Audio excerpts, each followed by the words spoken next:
আজকে সারাদিনের ওয়েদার কেমন থাকবে সেই খবরাখবর একটু জানবো এবং ঘড়ির কাঁটায় যেহেতু 8:03 একটু জানবো ট্রাফিকের খবরাখবর। যারা অফিসগামী রয়েছেন তারা নিশ্চয়ই বেরিয়ে পড়ছেন বা বেরোনোর প্রস্তুতি নিচ্ছেন।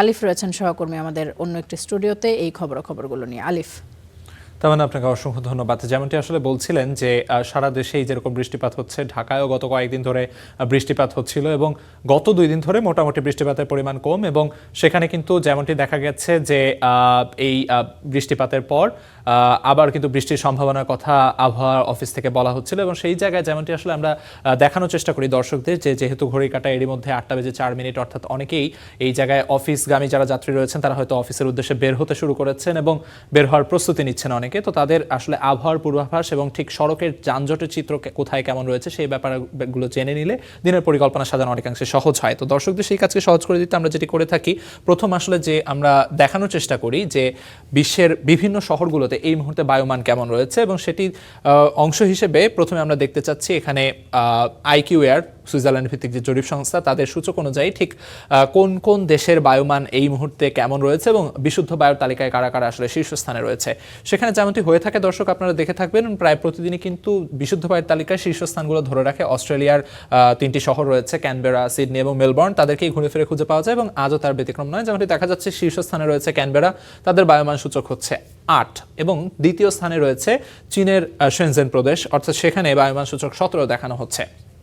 এর পরপরই কিন্তু আবার ওই যে অস্ট্রেলিয়ার যে 2টি শহরের কথা বললাম, সিডনি এবং মেলবোর্ন, তাদেরকে খুঁজে পাওয়া যাচ্ছে 3 এবং 4 নম্বর স্থানে এবং তাদের দুটি দেশেরই 2টি শহরেরই বায়ুমান সূচক এই মুহূর্তে 18 দেখানো হচ্ছে। সেই সঙ্গে পর্তুগালের লিসবন রয়েছে ঠিক তার পরের স্থানেই বায়ুমান সূচক 19 নিয়ে, কলম্বিয়ার বোগোতা রয়েছে 26 এবং যুক্তরাষ্ট্রের শহর সান ফ্রান্সিসকো দেখা যাচ্ছে 28 বায়ুমান সূচক নিয়ে 7ম স্থানে রয়েছে। নিউজিল্যান্ডের শহর অকল্যান্ড রয়েছে 8, তাদের বায়ুমান সূচক 30। নিউজিল্যান্ডের শহর এই অকল্যান্ড কিন্তু গতদিন যেমনটি দেখা যাচ্ছিল তাদেরকে শীর্ষ 5-এ দেখা গিয়েছিল, তবে আজ তাদের অবনতি হয়েছে, শীর্ষ 8-এর মধ্যে তাদেরকে দেখা যাচ্ছে এবং বায়ুমান সূচক 30 নিয়ে 8 নম্বর স্থানে রয়েছে এই অকল্যান্ড। সেই সঙ্গে যুক্তরাষ্ট্রের সিয়াটল রয়েছে 35 বায়ুমান সূচক নিয়ে ঠিক তার পরের স্থানে 9 নম্বর স্থানে। একই বায়ুমান সূচক 35 নিয়ে কিন্তু জার্মানির মিউনিখ এবং ডেনমার্কের কোপেনহেগেনও রয়েছে ঠিক তার পরপর 2টি স্থানে 10 এবং 11-তে। তো মোটামুটি বিশুদ্ধ বায়ুর তালিকায় যারা শীর্ষস্থানে ছিল সেই শহরগুলোর কথা জানিয়ে দিলাম এবং এ পর্যায়ে যদি আমরা ঢাকার অবস্থান দেখানোর চেষ্টা করি আপনাদের, যেমনটি দেখা যাচ্ছে এই মুহূর্তে ঢাকার বায়ুমান সূচক 114 এবং তারা রয়েছে 11তম স্থানে। এই জায়গায় গত দিনের সঙ্গে তুলনা করলে দূষিত বায়ুর তালিকায় ঢাকা কিন্তু উপরের দিকে উঠে এসেছে। গতদিন যেমন ছিল এই সময়টাতে ঢাকার বায়ুমান সূচকের দিক থেকে দূষিত বায়ুর তালিকায় ঢাকার অবস্থান ছিল 12, সেটি এখন 11তে রয়েছে এবং বায়ুমান সূচকেও অবনতি হয়েছে। গতদিন বায়ুমান সূচক ছিল 102, সেটি এই মুহূর্তে একই সময় 114 দেখানো হচ্ছে। অর্থাৎ এই জায়গায় ঢাকার অবস্থান কিন্তু অবনতির দিকে বায়ুমান সূচকের দিক থেকে, যেমনটি আসলে বলছিলাম যে বায়ুমান সূচকেও যেরকম অবনতি হয়েছে তাদের অবস্থানেও কিন্তু অবনতি হয়েছে। সেই সঙ্গে যদি অন্যান্য দূষিত শহর যেগুলো রয়েছে সেগুলো নিয়ে যদি কথা বলি, সেখানে ডিআর কঙ্গো শহর কিনশাসা গতদিনও শীর্ষস্থানে ছিল, আজও শীর্ষস্থানে রয়েছে। তাদের বায়ুমান সূচক গতদিন 200 ছাড়ানো ছিল, সেই জায়গায় বায়ুমান সূচকে কিছুটা উন্নতি তাদের হয়েছে, 200 থেকে নেমে এসেছে 182 দেখানো হচ্ছে। দর্শক এই জায়গায় বায়ুমান সূচকের ব্যাখ্যাটা যদি আপনাদের জানিয়ে রাখার চেষ্টা করি, সাধারণত আইকিউ এয়ারের সূচক অনুযায়ী 0 থেকে 50 পর্যন্ত বায়ুমান সূচক হলে সেটিকে বলা হয় ভালো বা বিশুদ্ধ বায়ু। এরপর 50 থেকে অর্থাৎ 51 থেকে 100-র মাঝে যদি বায়ুমান সূচক থাকে সেটিকে বলা হয় মোটামুটি এবং 100 ছাড়িয়ে গেলে সেটি আসলে শিশু, বয়োবৃদ্ধ কিংবা শ্বাসতন্ত্রের জটিলতায় যারা আক্রান্ত তাদের জন্য দূষিত কিংবা ক্ষতিকর বায়ু হিসেবে চিহ্নিত করা হয়।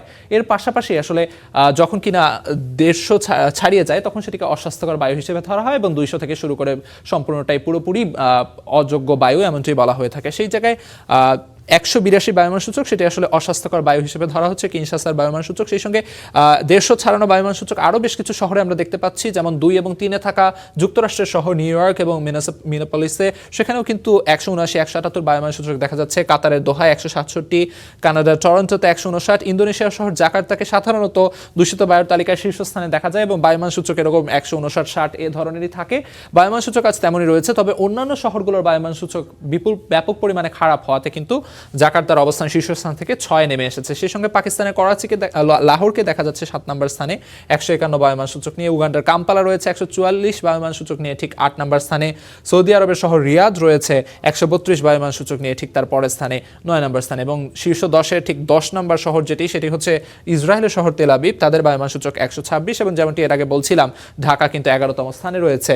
তো মোটামুটি ঢাকার অবস্থান নিয়ে কথা বলছিলাম, এরপর ঢাকার অঞ্চল ভিত্তিক বায়ুমান সূচক নিয়ে আপনাদের জানানোর চেষ্টা চেষ্টা করি, সেখানে যেমনটি দেখা যাচ্ছে দর্শক, এখানে বায়ুমান সূচকের অবস্থা কিন্তু বেশ আশঙ্কাজনক। আসলে বেশ কিছু স্থানে দেখা যাচ্ছে 50-100 নিচে রয়েছে, 52-92 কিছু কিছু স্থানে রয়েছে, যেটি কিনা মোটামুটি বায়ুমান সূচক বলা যেতে পারে। তবে অন্যান্য স্থান, বেশিরভাগ স্থানেই কিন্তু 100 ছাড়ানো বায়ুমান সূচক, এবং কিছু কিছু জায়গায়, দুটি জায়গায় আমরা দেখতে পাচ্ছি 151 এবং 158 রয়েছে। জায়গা দুটি হচ্ছে গুলশান 1, সেখানে 158 দেখানো হচ্ছে, এবং একই সঙ্গে এই দিকটাতে অর্থাৎ মতিঝিলের এই পাশটাতেও কিন্তু 151 এমনটিই দেখানো হচ্ছে।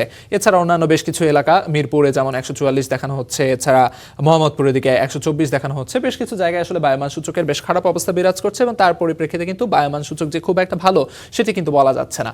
এ পর্যায়ে যদি আমরা আবহাওয়ার পূর্বাভাস আপনাদের জানিয়ে দেওয়ার চেষ্টা করি, এই মুহূর্তে তাপমাত্রা 27 ডিগ্রি সেলসিয়াস এবং যা অনুভূত হচ্ছে 32 ডিগ্রি সেলসিয়াসের কাছাকাছি। এর পেছনে প্রধান নিয়ামক হিসেবে যেটি কাজ করে সেটি হচ্ছে বায়ুর আর্দ্রতা। সেই সঙ্গে যদি আমরা দেখি এই পর্যায়ে ঠিক বৃষ্টির সম্ভাবনা ঠিক কখন কতখানি, সেটি যেমনটি দেখা যাচ্ছে দিনের এই সময়টাতে বৃষ্টির তেমন সম্ভাবনার কথা বলা হচ্ছে না। 8টা থেকে মোটামুটি সকাল 10টা পর্যন্ত সময়টাতে তেমন বৃষ্টির সম্ভাবনা কিন্তু নেই। তবে 11টার সময় কিছুটা বৃষ্টির সম্ভাবনা রয়েছে। এরপর আকাশ মেঘলা থাকবে পুরো দুপুর, এবং দুপুর 2টার পর থেকে আবার মেঘ কেটে যেতে শুরু করবে এবং সেখানে রোদের দেখা পাওয়া যাবে, এমনটি কিন্তু পূর্বাভাসে বলা হচ্ছে। অর্থাৎ যারা কিনা এই দিনের মাঝামাঝি সময়টাতে, অর্থাৎ 11টা 12টা এবং দুপুরের মাঝামাঝি সময়ে যারা কিনা বের হওয়ার পরিকল্পনা করছেন, তাদের আসলে বৃষ্টির প্রস্তুতি হাতে নিয়ে বের হলে কিছুটা সুবিধা তাদের হবে, যেমনটি আসলে পূর্বাভাস অনুযায়ী দেখা যাচ্ছে, যেহেতু ওই সময়টাতে বৃষ্টির সম্ভাবনা রয়েছে। তবে বেলা বাড়ার সঙ্গে সঙ্গে বৃষ্টির সম্ভাবনা অনেকাংশেই কেটে যাবে, এমনটি কিন্তু পূর্বাভাসে বলা হচ্ছে। এ পর্যায়ে যদি আমরা সড়কের খবরাখবর আপনাদের দেখানোর চেষ্টা করি, ঠিক এই মুহূর্তে কোথায় কোথায় যানজটের চিত্র কেমন, তাহলে সড়কে বের হওয়ার যে পরিকল্পনা, কোন রাস্তায় চলাচল করলে এবং কোন রাস্তায় আসলে এড়িয়ে চললে আপনারা নিরাপদে সঠিক সময়ে গন্তব্যে পৌঁছাতে পারবেন, সেই বিষয়টা আপনাদের সুবিধা হবে। এ পর্যায়ে যেমনটি আসলে দেখা যাচ্ছে, প্রতিদিনের মতো কিন্তু এই হাতিরঝিল পার হয়ে রামপুরা বাড্ডার ইউলুপটাতে কিন্তু বেশ সড়কে যানজটের খবরাখবর আমরা আপনাদের প্রতিদিন দেখিয়ে থাকি। তবে আজ এখন পর্যন্ত এই সময় পর্যন্ত কিন্তু তেমন যানবাহনের চাপ দেখা যাচ্ছে না। এই সড়কটিতে খুব সামান্য যানবাহনের চাপ রয়েছে। তবে এই ব্যাপারটি আসলে বেলা বাড়ার সঙ্গে সঙ্গে কিন্তু সড়কে যানবাহনের চাপ বাড়তে পারে, অর্থাৎ সেই প্রস্তুতি হাতে নিয়ে বের হলে কিছুটা সুবিধা আপনাদের হবে। সেই সঙ্গে আসলে এই পাশটা নিয়ে যদি কথা বলি, এই আফতাবনগরের এই সড়ক, সেটিও কিন্তু অন্যান্য দিন যেমন প্রচুর যানবাহনের চাপ থাকে, আজ কিন্তু তেমন যানবাহনের চাপ দেখা যাচ্ছে না। মোটামুটি সড়কে যানবাহনের চাপ এই সড়কটাতে কিছুটা কম রয়েছে। রামপুরা বনশ্রীর এই পাশটাতেও যানবাহনের চাপ তেমন নেই, কিছুটা কম রয়েছে। তবে খিলগাঁওয়ের এই সড়কটাতে কিন্তু এরই মধ্যে কিছুটা যানবাহনের চাপ দেখা যাচ্ছে, অর্থাৎ খিলগাঁওয়ের Atish Dipankar road, Moghbazar railway rail crossing পার হওয়ার পরে যে সড়কটি, সেখানে কিছুটা যানবাহনের চাপ কিন্তু এরই মধ্যে শুরু হয়ে গেছে। এছাড়া ঢাকার মতিঝিলের এই পাশটাতে কিন্তু কমলাপুর রেল স্টেশন সহ এই দিকটাতে কিছুটা যানবাহনের চাপ এই মুহূর্তে দেখা যাচ্ছে। সেই সঙ্গে গুলিস্তানের এই দিকটাতে বায়তুল মোকাররম মসজিদ সংলগ্ন এলাকা সড়ক যেটি রয়েছে, সেখানে কিন্তু যানবাহনের চাপ এই মুহূর্তে বেশ দেখা যাচ্ছে। সেই সঙ্গে যদি আমরা এই দিকটাতে অর্থাৎ শাহবাগ নিয়ে কথা বলি, শাহবাগের এই পাশটাতে কিছুটা যানবাহনের চাপ রয়েছে। তবে যেমনটি দেখা যাচ্ছে অন্যান্য দিনের তুলনায় যানবাহনের চাপ কিন্তু তুলনামূলক আজ কিছুটা কম রয়েছে।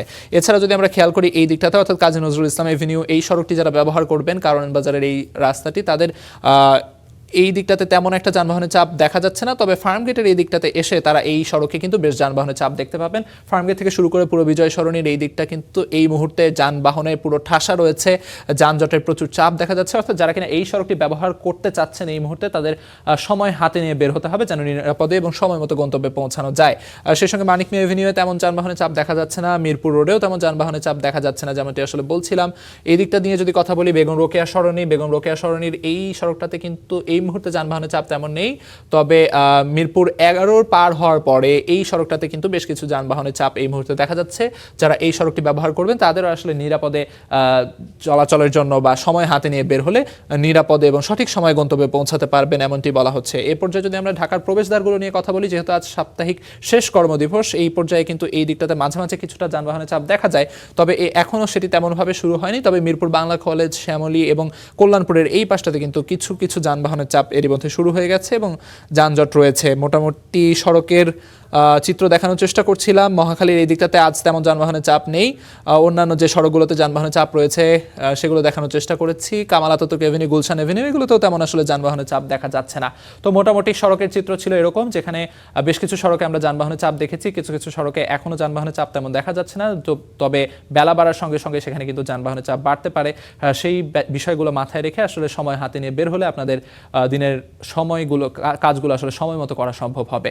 এ পর্যায়ে আমরা ফিরে যেতে চাই আমাদের মূল স্টুডিওতে, সেখানে আছেন সহকর্মী তামান্না।